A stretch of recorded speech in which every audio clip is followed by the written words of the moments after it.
السلام علیکم ناظرین، میں ہوں وزیر میمن۔ ناظرین، آج ہم ہلاکو خان سیریز کا ایپیسوڈ 4 آپ کی خدمت پیش کر رہے ہیں۔ امید ہے کہ یہ آپ کو پسند آئے گا۔ دوسری طرف منگولوں کی یہ حالت تھی کہ چنگیز خان کی وفات کے بعد اس کا بیٹا اوغدائی خان منگولوں کا شہنشاہ تسلیم کیا گیا۔ اپنی موت سے پہلے چنگیز خان نے اپنے بیٹوں میں علاقے تقسیم کر دیے تھے، لہٰذا اوغدائی خان کے بھائی اپنے اپنے علاقوں اور ملکوں پر جو چنگیز خان نے مقرر اور نامزد کر دیے تھے قابض اور متصرف ہو گئے تھے۔ چنگیز خان نے اپنے مرنے سے پہلے دشت قزچاق، دشت خزر، الان، روس، بلغار پر اپنے سب سے بڑے بیٹے جوچی کی حکومت کو تسلیم کیا تھا۔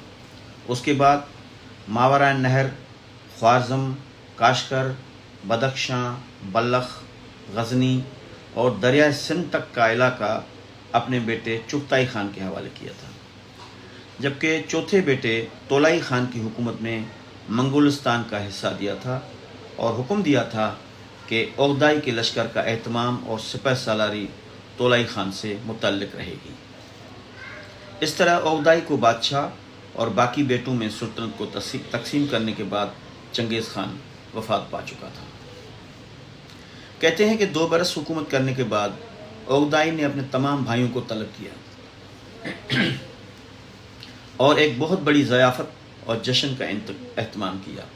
جب سب لوگ آ چکے تو اپنے بھائیوں سے مخاطب ہو کر اوغدائی خان کہنے لگا، میں شہنشاہ کے عہدے سے دستبردار ہوتا ہوں، آپ جسے مناسب سمجھیں اپنا شہنشاہ بنا لیں۔ کچھ لوگوں کا خیال ہے کہ اوغدائی خان مسلمان ہو چکا تھا۔ اس موقع پر اس کے بھائی چغتائی اور دوسرے بھائیوں اور سرداروں نے باسرار اسے تخت پر بٹھایا اور منگولوں کی رسم کے مطابق سب نے آفتاب کی پرستش کی۔ اس کے بعد سب سے بڑے بیٹے جوچی خان کا بیٹا باتو خان اور تولی خان کے بیٹے منگو خان کو مقرر کیا کہ وہ روس، چرکس اور بلغاریہ میں پر لشکر کشی کریں۔ اوغدائی خان سے متعلق مورخین لکھتے ہیں کہ وہ بہت سخت سنجیدہ مزاج اور نیک طینت شخص تھا۔ اس نے ملکوں کی آبادی اور رفاہ رعایا کی طرف خصوصی توجہ مبذول کی۔ اوغدائی خان کو مسلمانوں سے خاص طور پر محبت اور انسیت تھی۔ وہ مسلمانوں کو قابل تکریم سمجھتا اور ان کو ہر قسم کی راحت پہنچانا چاہتا تھا۔ منگولوں کے دستور کے مطابق غوطہ مار کر پانی میں نہانا گناہ کبیرہ ہے۔ ایک مرتبہ کا ذکر ہے کہ اوغدائی خان اور چغتائی دونوں ہمراہ جا رہے تھے۔ انہوں نے دیکھا ایک مسلمان دریا میں غوطہ مار کر نہا رہا ہے۔ اس موقع پر چغتائی خان نے فوراً اس کے قتل کا حکم دیا، لیکن اوغدائی خان نے کہا اس کو گرفتار کر لو، مجمع عام میں اس کو قتل کیا جائے گا۔ چنانچہ اوغدائی نے چغتائی خان سے جدا ہو کر تنہائی میں اس مسلمان قیدی سے کہا، تم کہہ دینا میرے پاس اشرف کی ایک تھیلی تھی، مجھ کو ڈاکوں کے اندیشے سے اس کو چھپانے کی ضرورت تھی، لہٰذا میں دریا میں اس کو چھپانے کے لیے داخل ہوا تھا۔ جب اس مسلمان کو مجمع عام میں سزا کے لیے حاضر کیا گیا تو اس نے اپنی بے گناہی کے ثبوت میں وہی بات کہی جو اوغدائی خان نے سمجھائی تھی۔ یہ سن کر دریا میں اس مقام پر اشرفیوں کی تھیلی تلاش کرنے کے لیے آدمی بھیجے گئے۔ اوغدائی نے پہلے ہی وہاں تھیلی ڈال دی تھی، وہ برآمد ہوئی اور مسلمان کے بیان کی تصدیق ہو گئی۔ چنانچہ اس کو وہ اشرفیوں کی تھیلی اور چند تھیلیاں بطور انعام دے کر اوغدائی نے رہا کر دیا۔ اس طرح جہاں تک اس کو موقع ملتا وہ مسلمانوں کو نفع پہنچاتا، مگر دوسرے منگول مسلمانوں کے دشمن اور ان کو نقصان پہنچانے کے بڑے شوقین تھے۔ اس طرح ایک مرتبہ ایک شخص اوغدائی خان کے پاس آیا اور اسے مخاطب کر کے کہا، میں نے رات خواب میں چنگیز خان کو دیکھا۔ اس نے مجھ سے کہا کہ میرے بیٹے اوغدائی خان کو جا کر میرا یہ پیغام دینا کہ میری خوشی اور خواہش یہ ہے کہ دنیا سے مسلمانوں کا نام و نشان مٹا دیا جائے اور ان کے قتل کرنے میں ہرگز تامل روا نہ رکھا جائے۔ اوغدائی خان نے کہا، کیا تو منگولی زبان جانتا ہے؟ اس نے کہا، نہیں، میں صرف فارسی میں گفتگو کر سکتا ہوں اور فارسی سمجھ سکتا ہوں۔ اوغدائی خان نے کہا، چنگیز خان سوائے منگولی زبان کے اور کوئی زبان نہیں جانتا تھا اور فارسی قطعاً نہیں بول سکتا تھا، تو نے اس کے کلام کو کس طرح سمجھا؟ یہ کہہ کر حکم دیا کہ اس کو قتل کر دیا جائے، یہ جھوٹا آدمی ہے اور چنگیز خان پر بہتان باندھتا ہے۔ چنانچہ فوراً اس کو قتل کر دیا گیا۔ مورخین لکھتے ہیں کہ عقدائی خان کی نسبت عام طور پر لوگوں کا خیال ہے کہ وہ اگرچہ اعلانیہ مسلمان نہ ہوا تھا، لیکن پوشیدہ طور پر وہ اسلام کو سچا مذہب مان کر مسلمان ہو چکا تھا۔ مسلمانوں کے حق میں عقدائی خان کی سخاوت اس قدر بڑھی ہوئی تھی کہ خراسان اور شام تک کے لوگ اس کی سخاوت کا شہرہ سن کر منگولوں کی مرکزی شہر قراقرم میں چلے جاتے اور مالا مال ہو کر واپس جاتے تھے۔ یہ بھی کہا جاتا ہے کہ عقدائی خان کے باپ چنگیز خان نے جس طرح ظلم اور خون ریزی کے ذریعے دولت جمع کی تھی، اس کے بیٹے عقدائی خان نے اسی طرح محبت، شفقت اور خدا ترسی کے جذبے سے اسے لوگوں میں تقسیم کرنا شروع کر دیا تھا۔ اس کا نتیجہ یہ ہوا کہ منگولوں کی زیادتی اور ظلم سے جو لوگ ابتداً دہشت زدہ اور بیزار و متنفر تھے، عقدائی خان کی سخاوت اور انصاف کے سبب اس سے محبت کرنے لگے تھے۔ چنانچہ کہا جاتا ہے کہ منگولوں کی سلطنت کا بانی اگرچہ چنگیز خان تھا، لیکن اس کی بنیادوں کو پائیدار اور استوار کرنے کا میں اس کے بیٹے عقدائی خان کا ہاتھ تھا۔ عقدائی خان کے بعد اس کا بیٹا منگولوں کا حکمران بنا۔ اس کا نام کیوک خان تھا۔ کیوک خان کا بھی یہی سلوک مسلمانوں کے ساتھ بڑا اچھا تھا۔ وہ مسلمانوں سے رواداری کے ساتھ پیش آیا کرتا تھا۔ کیوک خان کی بیوی عیسائی تھی، جو برابر کیوک خان کو مسلمانوں کے خلاف بھڑکاتی رہتی تھی۔ اس کے علاوہ ولیم نام کا ایک راہب بھی وہاں موجود تھا، اور وہ بھی کیوک خان کو مسلمانوں کے خلاف بھڑکانے میں اپنا کام سر انجام دے رہا تھا۔ چنانچہ یہ دونوں عیسائی کیوک خان کے مزاج میں دخیل ہو گئے اور اسے مسلمانوں سے متفرق کرنے کی کوشش جاری رکھی۔ آخر نوبت یہاں تک پہنچی کہ کیوک خان نے ایک روز فرمان لکھوایا کہ مسلمانوں کے قتل کرنے اور ان کا نام و نشان مٹانے کے لیے تمام سردار آمادہ ہو جائیں۔ اس حکم کو لکھوا کر جب وہ باہر نکلا تو اس کے شکاری کتوں نے یکایک اس پر حملہ کیا اور اس کو چبا کر اس کا خاتمہ کر دیا۔ کیوک خان کے بعد منگو خان منگولوں کا شہنشاہ بنا۔ منگو خان چنگیز خان کے سب سے چھوٹے بیٹے تولائی خان کا بیٹا تھا۔ یہ 4 بھائی تھے: منگو خان، قبلائی خان، ہلاکو خان اور اریک بوغا۔ چنگیز خان کی طرح منگو خان نے اپنے بھائیوں کو مختلف علاقوں کی طرف بھیج کر فتوحات کے سلسلوں کو مزید وسیع کرنے کا فیصلہ کر لیا تھا۔ چین کے لیے اس نے قبلائی خان کو نامزد کیا۔ مسلمانوں کو وہ علاقے جو چنگیز خان نے فتح کیے تھے ان پر ہلاکو خان مقرر ہوا، جبکہ اپنے چھوٹے بھائی اریک بوغا کو منگولوں کا خاقان بننے کے بعد منگو خان نے اپنے پاس رکھ لیا تھا۔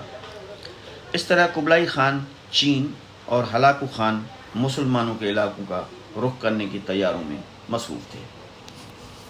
اسی دور میں ابن القمی کے 2 قاصد ہلاکو خان کی خدمت میں ابن القمی کا پیغام پہنچانے کے لیے منگولوں کے مرکزی شہر قراقرم میں داخل ہوئے۔ ہلاکو خان کو جب ابن القمی کے قاصدوں کے آنے کی اطلاع دی گئی تو اس نے انہیں پیش کرنے کا حکم دیا۔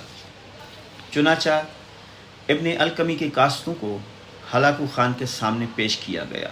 ان قاصدوں نے ابن القمی کا ایک خط ہلاکو خان کی خدمت میں پیش کیا۔ مورخین کہتے ہیں کہ ہلاکو خان نے ابن القمی کا خط سنا۔ یہ پہلا خط تھا جو ابن القمی کی طرف سے ہلاکو کی طرف بھیجا گیا تھا، اور ساتھ ہی مورخین یہ بھی لکھتے ہیں کہ ہلاکو خان نے ابن القمی کے اس خط پر کوئی زیادہ توجہ نہ دی۔ اپنے خط میں ابن القمی نے لکھا تھا کہ میں بڑی آسانی سے بلا جنگ اور بلا جدال و قتال خلیفہ بغداد اور عراق کی سرزمینوں پر آپ کا قبضہ کرا دوں گا، آپ اس طرف ضرور فوج کشی کریں۔ ابن القمی کے اس خط کے جواب میں بقول مورخین ہلاکو خان نے لکھا کہ القمی جو وعدہ کرتا ہے، اس لیے کیا اس کے پاس کوئی کافی ضمانت ہے؟ ہم اس کی بات پر کس طرح یقین کریں؟ مورخین یہ بھی لکھتے ہیں کہ دراصل خلیفہ بغداد کی کثرت افواج، عربوں کی جانثاری، بہادری اور اہل بغداد کی جوان مردی سے منگول پہلے ہی مرعوب تھے، اور چنگیز خان کی وفات بلکہ اس کے دور میں بھی شام کی سرزمینوں میں منگولوں کے کئی لشکروں کو عرب قبائل کے مقابلے میں شکستیں بھی ہو چکی تھی، اور عربوں نے اپنی صحرائی فطرت کو سامنے رکھتے ہوئے کئی مواقع پر منگولوں کو بھیڑ بکریوں کی طرح ہانک کر رکھ دیا تھا۔ مورخین یہ بھی لکھتے ہیں کہ ہلاکو خان کا یہ پیغام جب ابن القمی کو پہنچا تو ابن القمی نے خلیفہ مستعصم کی خدمت میں حاضر ہو کر محاصل ملکی کی کمی اور لشکر کی تنخواہوں کے زیادہ ہونے کی شکایت کر کے تخفیف لشکر کی تجویز پیش کی، جو کہ خلیفہ نے منظور کر لی۔ اس کے علاوہ لشکر بغداد کا بڑا حصہ دوسرے شہروں، ریاستوں کی طرف منتشر کر دیا گیا۔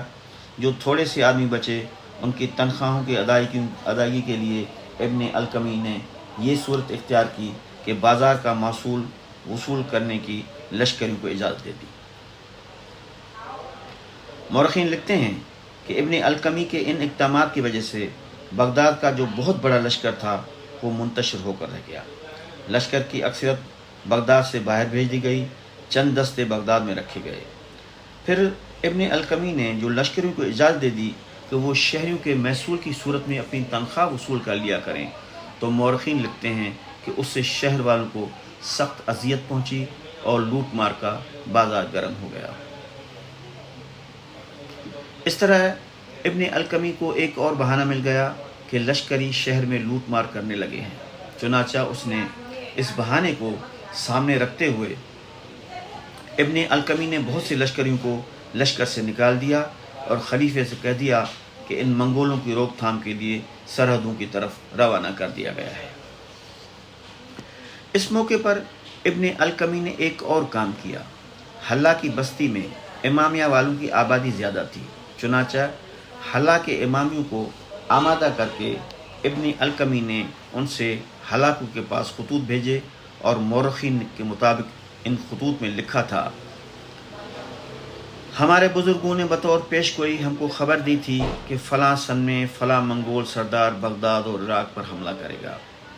ان کی پیش گوئی کے موافق آپ ہی وہ فاتح سردار ہیں، اور ہم کو یقین ہے کہ آپ کا قبضہ اس ملک پر ہونے والا ہے، لہٰذا ہم قبل از وقت اپنی فرمان برداری کا اقرار کرتے اور آپ سے اپنے لیے امن طلب کرتے ہیں۔ چنانچہ حلہ نام کی بستی کے جو لوگ ہلاکو کی خدمت میں حاضر ہوئے، مورخین لکھتے ہیں کہ ہلاکو نے ان قاصدوں کو بخوشی امن نامہ لکھ کر دے دیا تھا۔ جس وقت ہلاکو خان ابن القمی کے کہنے پر مسلمانوں کے علاقے پر حملہ آور ہونے کے لیے پر توڑ رہا تھا، انہی دنوں ایک اور انقلاب اٹھ کھڑا ہوا، اور یہ انقلاب برکائی خان کی طرف سے تھا۔ برکائی خان چنگیز خان کے سب سے بڑے بیٹے جوچی کا بیٹا تھا۔ جوچی کے دو بیٹے تھے، باتو اور برکائی خان۔ جوچی کو مغرب کا علاقہ جہاں دریائے وولگا اور دریائے یورال بہتے ہیں ملا تھا۔ جوچی کی موت کے بعد اس کا بڑا بیٹا برکائی خان کا بڑا بھائی باتو ان علاقوں کا حکمران بنا۔ باتو خان اور برکائی خان میں بڑا اتفاق اور پیار تھا۔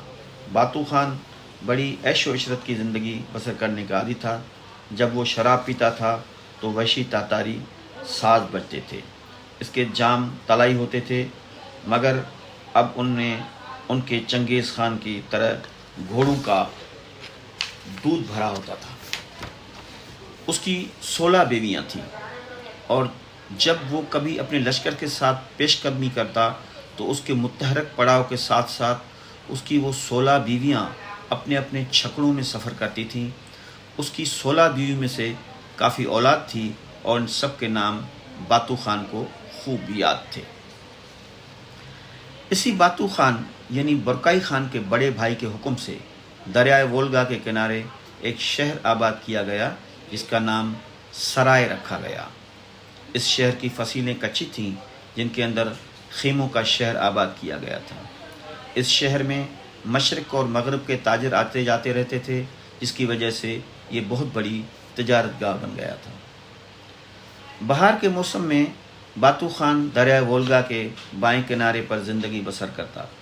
چنگیز خان کے دور کی طرح وہ اس بات کی بڑی احتیاط کرتا تھا کہ اپنے گندے ہاتھ بہتے پانی میں نہ دھوئے، کیونکہ اس سے پانی کی ارواح ناراض ہو جاتی ہیں، لیکن اسے اس میں بڑا مزہ آتا تھا کہ اس کے فربا انداز جسم پر کنیزیں مشک ملیں۔ اس کے سر کے پیچھے 2 موٹی موٹیاں چوٹیاں ہوتی تھیں جن میں قیمتی جواہرات گندے ہوئے ہوتے تھے۔ وہ گھنٹیا کا مریض تھا اور گھنٹیا سے متورم ٹخنوں میں کرمزی کپڑے کی جوتیاں چینی ریشم کے زیب جامے ہوتے تھے۔ وہ بھیڑیے کی کھالوں کے لباس پہننا بہت پسند کرتا تھا۔ ماضی کی طرح اس کے قبضے میں اب بھی تلوار تھی جسے وہ خوب استعمال کرتا تھا۔ اس کی تلوار کا قبضہ کہتے ہیں چاندی کا تھا۔ اس کے کمر بند میں طلائی مہرے لٹکے جگمگاتے رہتے تھے۔ اس کے سر کی منڈی ہوئی ٹوپی پر موتی جڑے ہوئے ہوتے تھے۔ باتو خان اپنے خاقان کی طرف سے بالکل آزاد تھا اور منگولوں کے مرکزی شہر قراقرم سے دور خود مختار اور آزادی کی زندگی بسر کرنا پسند کرتا تھا۔ باتو خان کے بعد اس کا بھائی برکائی خان مغرب کے ان علاقوں کا خاقان بنا۔ اپنے بھائی باتو خان کی زندگی میں ہی برکائی خان ایک مسلمان عالم دین شیخ شمس الدین باخوری کی ہاتھ پر مسلمان ہو چکا تھا۔ اس زمانے میں شیخ شمس الدین باخوری بخارا میں مقیم تھے۔ انہوں نے اسے اسلام کی دعوت دی تو اس دعوت کے جواب میں برکائی مسلمان ہو گیا۔ شیخ شمس الدین باخوری نے برکائی خان کو وصیت کی کہ وہ خلیفہ بغداد کو اپنے اسلام قبول کرنے کی اطلاع کرے۔ خیر سگالی کے خطوط انہیں لکھے اور ہمیشہ خلیفہ کا حلیف اور اتحادی بن کر رہے۔ برکائی خان نے شیخ شمس الدین باخوری کی ہدایت کو قبول کر لیا تھا۔ مورخین لکھتے ہیں کہ برکائی خان اپنے بھائی باتو خان ہی کی طرح موٹا تازہ تھا، اسی کی طرح وہ گھنٹیا کے مرض میں مبتلا تھا۔ اس کی جلد زردی مائل تھی، کانوں کے پیچھے وہ اپنی زلفوں کو گوندتا تھا۔ باتو خان کی طرح اسے بھی جواہرات کے آویزے، ٹوپیاں اور مرصع کمر بند پسند تھے۔ اپنے بڑے بھائی باتو خانی کی طرح برکائی خان کی بھی تمنا تھی کہ وہ اپنے لیے ایک نیا شہر آباد کرے۔ چنانچہ اس کے بڑے بھائی باتو خان نے جو دریائے وولگا کے نشیبی علاقے میں دریا کے کنارے شہر آباد کیا تھا، جو سرائے کہلاتا تھا، وہ خیموں کا شہر تھا۔ برکائی خان نے اس دریا کے کنارے اور زیادہ شمال میں ایک اور شہر آباد کیا اور بجائے خیموں کے اس میں اینٹوں کی تعمیر کی گئی۔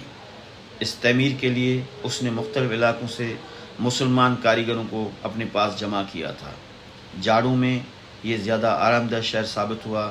آج کل ان دونوں شہروں میں سے ایک کو سرائے باتو اور دوسرے کو سرائے برکائی کہہ کر پکارا جاتا ہے۔ اسلام قبول کرنے کے بعد مورخین لکھتے ہیں کہ 1258 عیسوی میں منگو خان کی موت سے کچھ عرصہ پہلے برکائی خان نے اپنے کچھ لشکریوں کو مغرب پر چھاپا مارنے کے لیے روانہ کیا۔ اس کے ہراول دستے پولینڈ کی سرحد کے اندر گھستے چلے گئے۔ جن راستوں سے وہ گزرتے تھے، پولینڈ اور دوسرے علاقوں کے لوگ خوف اور ڈر کے مارے ان سڑکوں کو کالی سڑکیں کہہ کر پکارتے تھے۔ یہ منگول جہاں بھی گزرتے آتش زدنی اور لوٹ مار کرتے جاتے تھے۔ پولینڈ سے گزرنے کے بعد برکائی خان کے یہی لشکر روس کے علاقوں میں داخل ہوئے اور روسیوں کو رگڑنے کے بعد لتھوینیوں پر حملہ کر دیا اور یہاں بھی انہوں نے کافی مال و دولت جمع کیا۔ اسی طرح سردی کے موسم میں وہ مغرب اور شمال کی طرف یلغار کرتے ہوئے اپنے لیے بہت کچھ حاصل کرتے ہیں۔ مورخین لکھتے ہیں کہ اس طرح بڑے سیدھے سادے طریقے سے برکائی خان کا خزانہ بھرا رہتا تھا۔ وہ روسوں سے خراج وصول کرتا اور مغرب کی قوموں سے لوٹ مار سے دولت وصول کرتا۔ مورخین یہ بھی لکھتے ہیں کہ برکائی خان نے جو جنگی حکمت عملی اپنائی تھی، وہ یقیناً چنگیز خان کی اس تجویز کے بالکل برعکس تھی کہ منگولوں کا فرض ہے کہ متمدن دنیا کے لشکریوں کو کلا کما کر کے ساری متمدن دنیا کو خانہ بدوشوں کا غلام بنا لیا جائے۔ اس طرح مغرب کی طرف یرغار کرتے ہوئے برکائی خان اپنے لیے بہت کچھ حاصل کر لیتا تھا۔